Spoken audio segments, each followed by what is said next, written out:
আজিৰ পৰা টংলাৰ ননৈ নদীৰ বাখুৰীত ননৈপৰীয়া মেলা আৰম্ভ।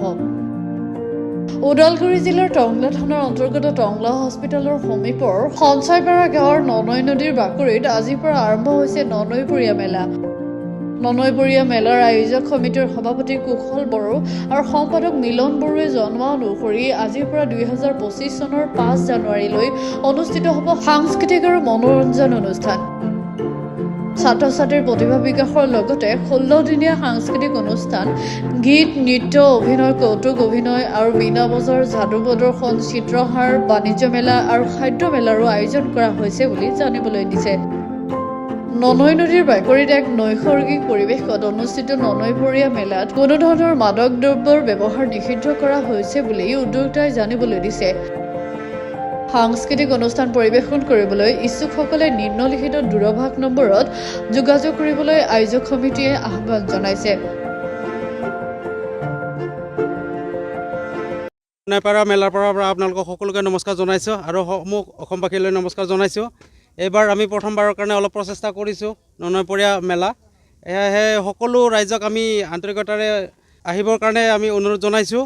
আৰু আমাৰ ইয়াতে বিশেষকৈ মনোৰঞ্জন আৰু আমাৰ সাংস্কৃতিক মঞ্চখন অলপ দীঘলীয়াকৈ দাঙি ধৰিব বিচাৰিছোঁ। সকলোৱে আহি আমাক যাতে সহযোগ কৰে। আমাৰ 200খন স্কুলৰ ল'ৰা ছোৱালী আৰু 100খন আমাৰ কলেজৰ ল'ৰা ছোৱালীক আমি ইয়ালৈকে এখন অ'পেন ষ্টেজ দিয়াৰ কাৰণে আমি মাতিছোঁ। সকলোৱে অংশগ্ৰহণ কৰক, আমি আশা ৰাখিছোঁ। আৰু আমাৰ অসমৰ ভাল ভাল ব্যক্তিসকলো আমাৰ লগত অকণমান সহযোগ কৰিলে ভাল হ'ব। আমি আশাবাদী তেওঁলোকে আমাৰ লগত অকণমান যোগাযোগ কৰক। আমি পলিটিকেল যিখিনি লিডাৰ থাকে তেওঁলোককো আমি যথেষ্টখিনি আমি অৰিহণা বিচাৰিছোঁ। তেওঁলোকৰ পৰাও আমি তেওঁলোকক খবৰ কৰিছোঁ, তেওঁলোকৰ অহাৰ প্ৰতিশ্ৰুতি দিছে।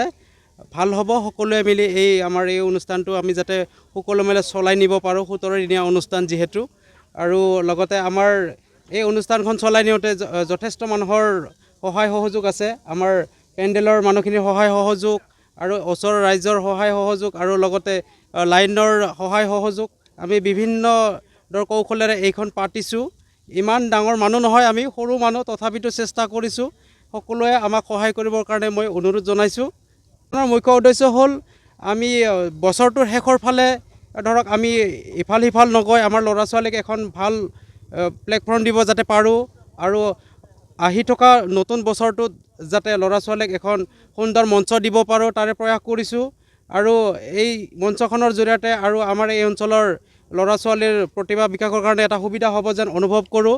তেওঁলোকে আহক, আহি কেনে তেওঁলোকৰ প্ৰতিভাসমূহ ইয়াতে দাঙি ধৰক, ৰাইজে আঁকোৱালি লওক, আমি তাৰে কামনা কৰিছোঁ।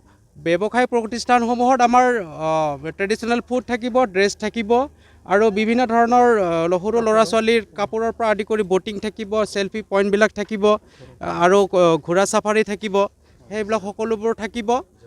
সকলো ল'ৰা ছোৱালীয়ে আহক, ধুনীয়াকৈ এনজয় কৰক, আমি তাৰ কামনা কৰিছোঁ। আৰু এটা খবৰ, মানে আমি কোনো ধৰণৰ জুৱা, মদ সেইবিলাকৰ আমাৰ ইয়াতে প্ৰচলন কৰা নহ'ব, নিষেধ থাকিব। তাৰ কাৰণে আমি ষ্ট্ৰিক্টলি আমি কমিটিখনে দায়িত্ব লৈছোঁ, সেইবিলাক কোনো ধৰণৰ নচলিব। টংলাৰ পৰা মিন্ময় চহৰীয়াৰ ৰিপৰ্ট, গ্ল'বেল 24x7।